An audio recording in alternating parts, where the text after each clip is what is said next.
The digestive system is responsible for digesting food and absorbing nutrients. Food enters through the mouth, traveling through the esophagus and into the stomach.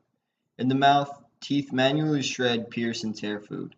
In the stomach, foodstuffs encounter stomach acid and digestion really begins. Once the stomach contents exit the stomach, they travel through the three sections of the small intestine: the duodenum, the jejunum, and finally the ileum. The small intestine is the primary site of absorption for nutrients. The large intestine is next, where undigested food slides through, turning into feces, and travels through the rectum and out the anus. Various disorders can happen in the digestive system.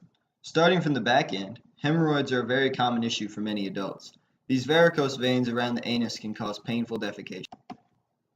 Irritable bowel syndrome, or IBS, is a condition of the bowel characterized by abdominal pain and diarrhea.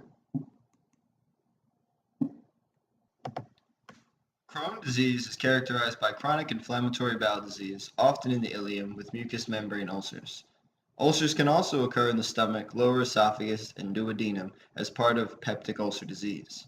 Peptic ulcer disease can result in bleeding ulcers, which is where the ulcer eats through the stomach into blood vessels. Even more serious is a perforated ulcer, which becomes a hole in the wall of the stomach and allows stomach acid to escape into the abdominal cavity.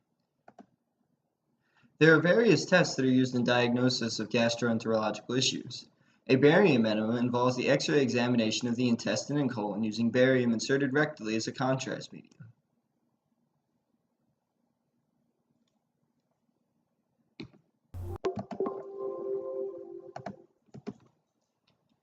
Helicobacter pylori antibody tests are used to test for the bacteria Helicobacter pylori, which can cause stomach ulcers. The ova and parasite test looks for presence of parasites or their eggs in the feces.